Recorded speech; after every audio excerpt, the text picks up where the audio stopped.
So about social action centers of each parish, it's really written in the canon law of the Catholic Church that the church funds, whether they came from, sometimes we have profit centers also in the Catholic Church. Examples, those souvenir shops, the schools, etc., foundations, and yun, mga donations straight to the Catholic Church through the social action centers, some like Madrigal Foundations. They are really meant to help out and address the needs of the society, no? But what is really happening? Like in Legazpi City, there was really a move. I've heard over the radio about 3 to 4 years ago that they were like working out that these sectors needs to be charged with taxes. Like for example, in the SEDP, Simbag sa Pag-asenso, and in our case, in the Madrigal Foundation, they have this macro financing, no? Wherein they come up with credit lines for in each society, example, in each barangay, wherein people could borrow a certain amount of money with interest, no? With interest, meant to at least come up with livelihood programs. I mean, livelihood for those family who avail of it.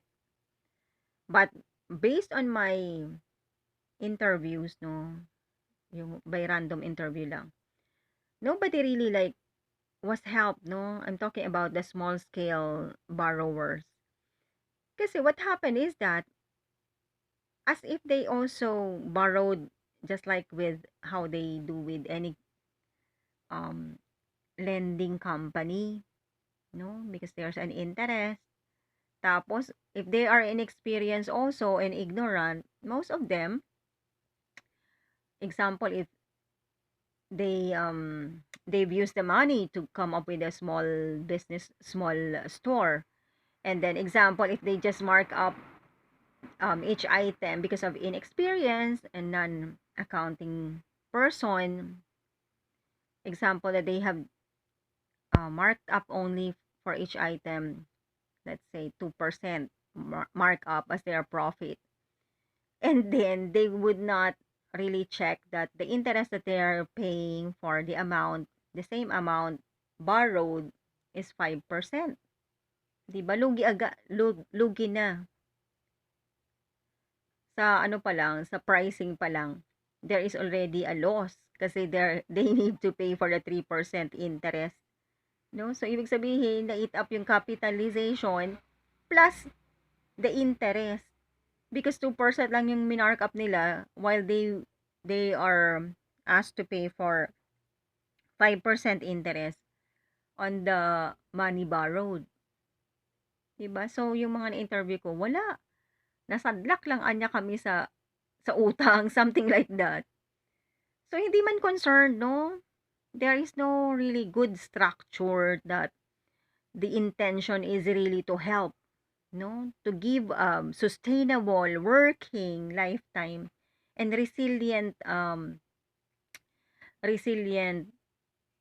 livelihood program for the borrowers, no? Thinking that they are inexperienced, etc., etc. Na dapat naman, kasi yung iba nga, frequent borrowers na, dapat, chine-check up nila yun. O ano pong nangyayari sa atin, ate, something like that, di ba? Dapat may nakikita kayong concrete progress.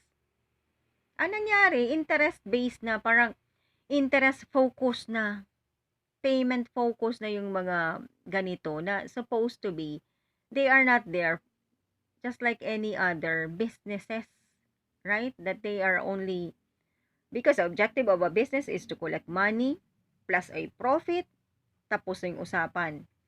Ito is simbahan ito, no? Usually, um, we receive the money free of charge, walang interest, etc., etc., etc.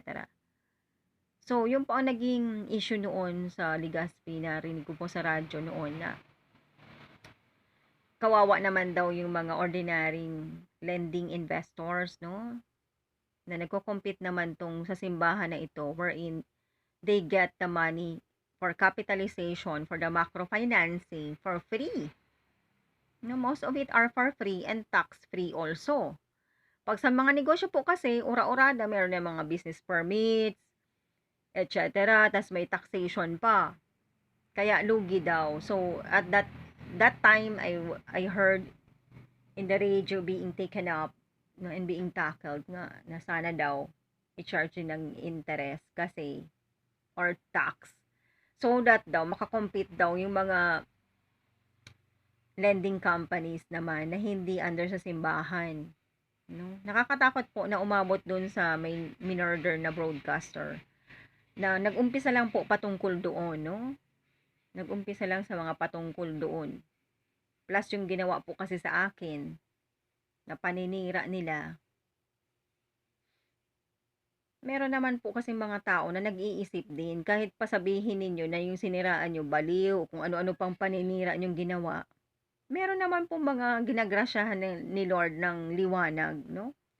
Even if hindi ka kilala, kung nag-iisip naman talaga yung tao, may wisdom, no? Nasa grasya ni God, nagpe-pray, they'll be the one to be enlightened by the Lord God. Na, ano ba yan? Tingnan nga natin. O, di ba what happened to me with Mr. June Alegre, the owner of Zagit Seat? Siya mismo nagsabi sa akin na, marami kasing nagsasabi na ikaw daw ay weird. Parang ganun daw yung sinabi. Eh, nung nagkausap kami, okay naman yung usapan namin. So, binigyan niya ako ng hope na hindi naman totoo yung mga sinabi nila sa'yo. Bigyan kita ng pagkakataon magsalita. So, yun po, kaya ako nabigyan ng airtime. Konting panahon lang, at least makapagsalita. Kasi siniraan nila ako. Pero nung umalis po ako, yun nga, umabot sa murder case. Nakakatakot, nakakasad, no? Nakakalungkot na yung mga programa natin for Social Action Center and the Catholic Church itself was established not to murder, not to malign people, not to put ourselves up by putting others down, not to nurture prostitution, not to make lustful women be your gods and be recipients ng mga perang yan. I even heard from other people that the same person, Angela Basco, was like, akala mo daw, owner ng simbahan na yung mga parokya daw, pinag-iikot daw. I don't have evidence of this, ha. Again, this is just a vision. She is roaming around daw with a companion to all the parishes and then opening up the collection boxes. Diba, isn't it that in the church, if there is images, there is a collection box there, something like that. At kinukuha daw po yung asta daw na girlfriend ng parish priest, something like that. And it would be, it is a responsibility of the priest and the bishop. Why is this happening? Why do you even bombard in the internet, no? Travels.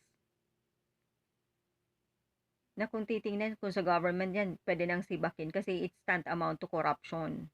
Unofficial travels na ganyan, no, abroad. Lalo na guard pa lang na guard, alam na, no, it's unofficial, no, non-apostolic yung mga pagpunta-punta doon. And in fact, sinful and immoral, no, because priest has vow of chastity. Tandaan nyo yung mga babae, kayo din yung nagtetempt sa mga pari. Because of money.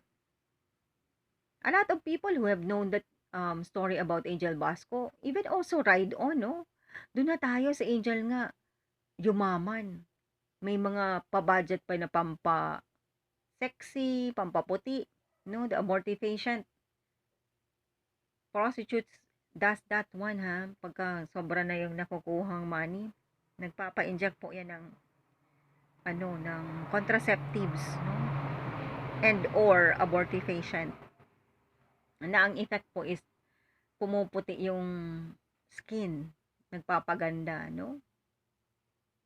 So, think again, pag nakakita kayo ng mga smooth skin na alam nyo naman na dala ng siyensya. Hindi sila yung mga natural na mestiza, no? Hindi sila yung natural na mga white or Chinese na natural sa amin na maputi talaga yung skin. They are abortifacient pala or contraceptives, which is very immoral, no? Nagpapasaksak ng ganon para okay lang. Kahit ilan kasex niya, kahit ilan yung partners niya, kahit sino. Okay lang, safe na safe. Pag nagbuntis na, i-abort.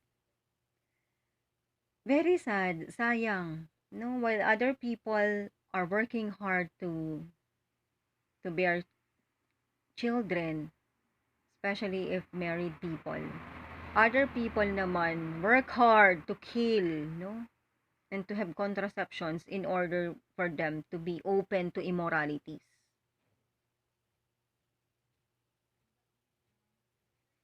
So at this in this hour, that are the things that God is inspiring me to say, no? I think na-repeat ko na itong topic na ito, but it means to say that if God is making me to repeat these things, this is a pressing issues, no? Na hindi pa nasosolve. Umaabot po, my dear brothers and sisters, sa murder. Yung pakura-kurakot, paunti-unting kasalanan. That's why I mentioned in the latest vlog na yung binyang sins, although small sin siya, hindi siya grave sin. Pag naipon mo din kasi yan, ililid ka niyan sa mas mamibigat na kasalanan. Kumbaga, pinasanay mong sarili mo, di ba? Para sa bata din, discipline. Yung manipulative po bagay mga bata, di ba? Baby pa lang daw, based on studies, babies pa lang, ang tao may tendency na mag-manipulate. Example, by just mere crying, you give attention to them, na pag chinak mo naman, hindi naman gutom, pag chinak mo naman, hindi naman basa yung diapers, no? Tapos, you give attention. Parang sa dog, di ba na every time may ganito, may stimulant, may ganito, no? So, you need to discipline. Bata pa, tatanungin mo na, yung parang, ay, hindi ka naman pala, wala naman palang problema, parang papa-attention lang, parang, in that age pa lang po, dapat daw ididisipline na. Kasi pag nasanay yung tao na lahat ng gusto nila na hindi na, kahit naman hindi necessary, ay pagbibigyan, nako, later on in life, hindi mo talaga minamahal yung anak mo. Kasi yung iba, akala nila pagmamahal yun, no? Lahat ng luho, binigay. Lahat ng gusto, binigay. Later on, paglaki, pati yung illegal drugs and illegal, wants and desires and vices, they want to have or not. Napakalaki ng role ng mga parents po in forming really good kids who could be responsible in the future. That could make or break their being responsible citizen and being responsible and devout Catholic Christians. So, yun po, lahat po yan, no? Nakakalungkot, sayang ng panahon, sayang ng pera, sayang ng buhay. Now, in the health crisis, nasaan po ang response ng church? Wala, ubos yung pera. Walang pera sa wala ng pondo. Dahil hindi na pagyaman. No, nagre-report ako noon ng irregularities. Wala. Naging kapang weirdo. She's out of her mind, something like that. Ayaw pa disturbo sa sige-sige dire-diretsong mga mali-maling gawa, no? Kurakot dito, kurakot doon. Naawa talaga ako doon sa mga gutom na nasa grounds ng Albay, no? Kung sobra-sobra pa yung allowance ko, I would have, given them even daily bread. Mga 20 po yung nakita ko one time, no, sa grounds. Kasi iniisip ng mga tao, simbahan ito eh. They are one place that they feel a little bit secure that priest would be giving them, no? Meron pang organization doon na nagpa-party. Hindi man lang namigay Dalawa, tatlong taong nag-beggar, kaya lang, sa itsura po, kasi parang makikita mo na parang they are out of their minds. But you could expect for that if people were able to skip meals for several days. Ikaw kaya, yung aso nga, pag gutom, pinagutom mo, yan ang tinatawag na rungaw in Bicol. No? Wala man lang pong konsensya. May organization pa doon na Legion of Mary. Sorry po kasi nandun din ako. Kaya lang, hindi naman ako ang owner nung pakain na yun. Wala akong maibigay. Sinarado pa po yung ano, yung pintuan, ganyan. No, pinakitaan pa yung beggars ng masaktan yung damdamin. Kasi Christmas din yata yun eh. Parang Christmas party. So you see guys, we missed the point. We are working for the church where the poor people are supposed to be given love and charity. Wala, ang dami namang pagkain, sinarado pa. Hindi na lang yung bagang, ate, o ito para sa'yo ha. May, ano kasi kami dito, may pag-uusapan. Okay lang sa'yo ha. Take home mo na lang ito. Ganon sana. Wala po akong magawa kasi invited din lang ako. Masakit lang sa loob ko na nagsasalita pati ako noon para may sharing. So, hindi man ako makasabi sa katabi ko na, pwede ba nating bigyan yung ganun? Sinarado nila yung bintana, pintuan, tas may pari pa. So, you see guys, you missed the point. We missed the point.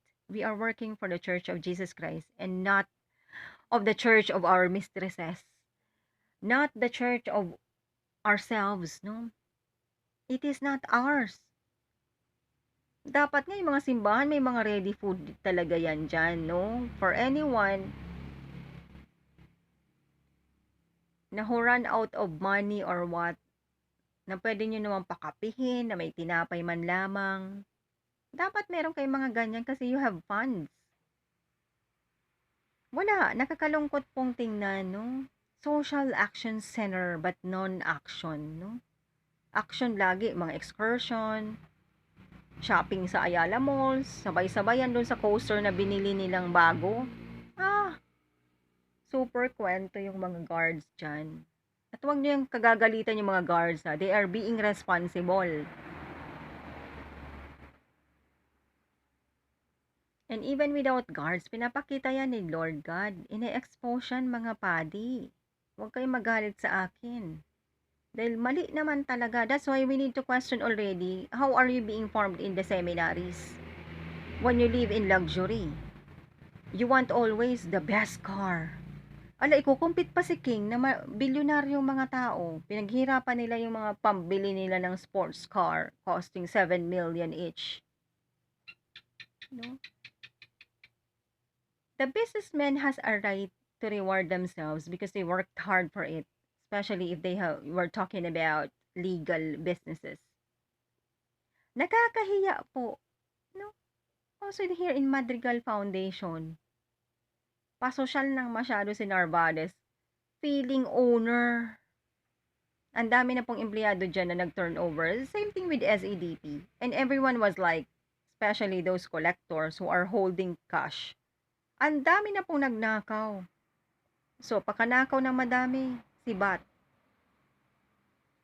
Pareho daw po ang nangyayari. So, wala din nag-audit, no? It's written in the canon law that there should be audit.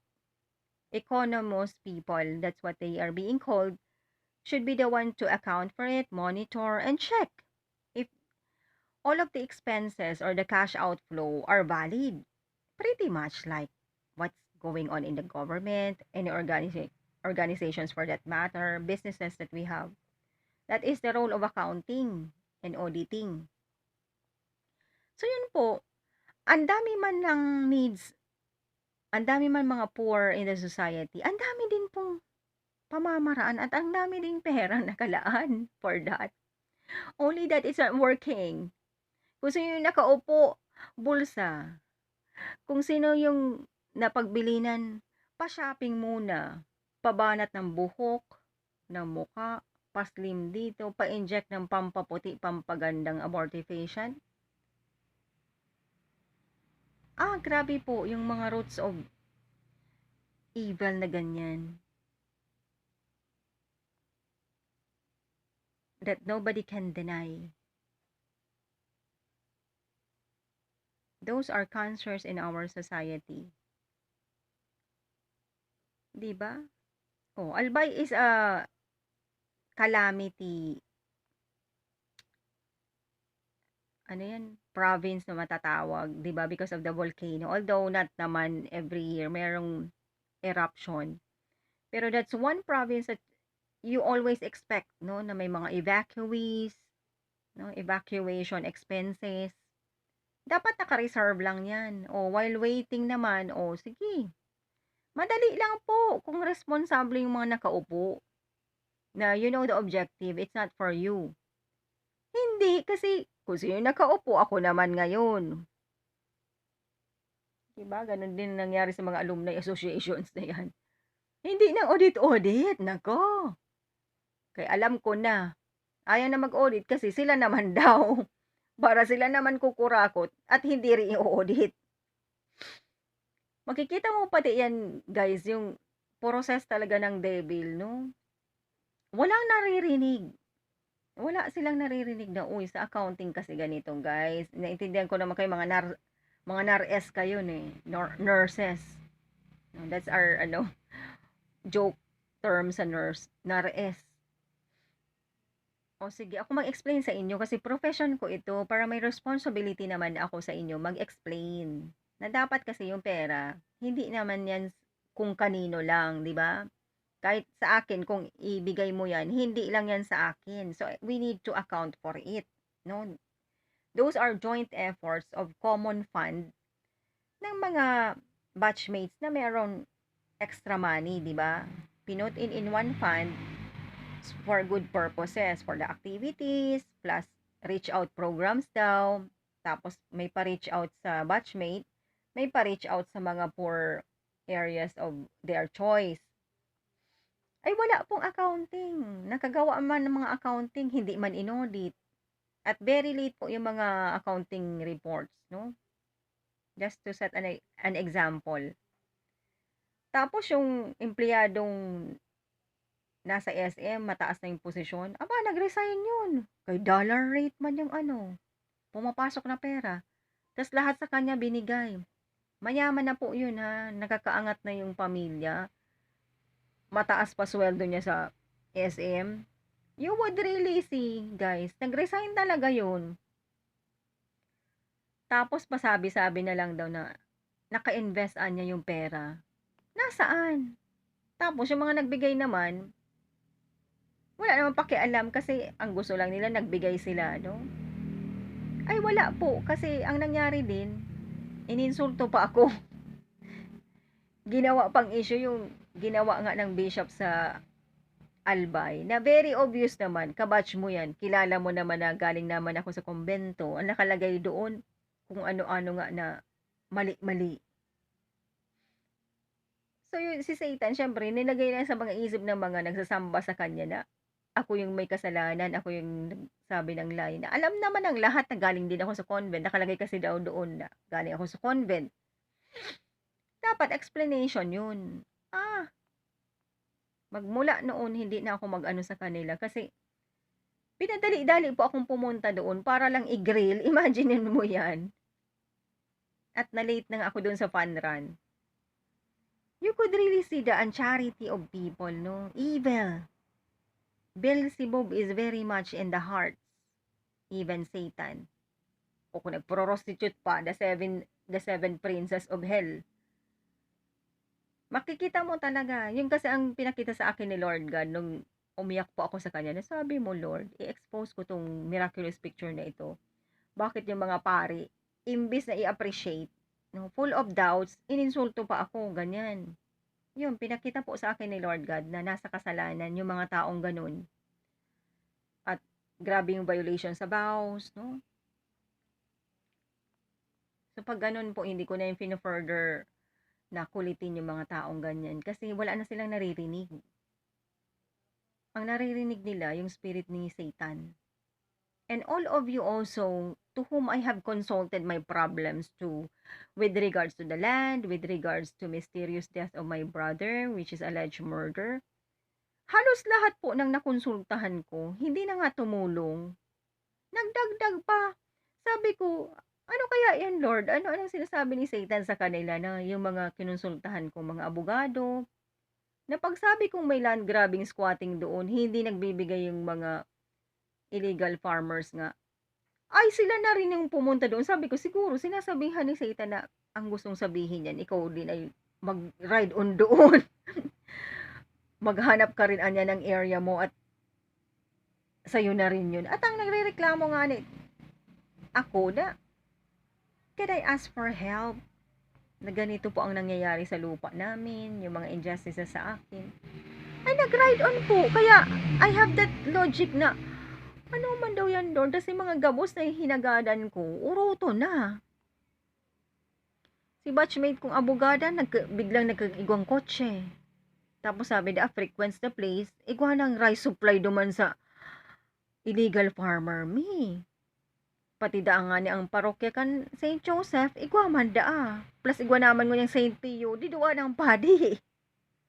While si owner, arog sa ko, tigating. Maray nang madarahan po kami ng sarumbag.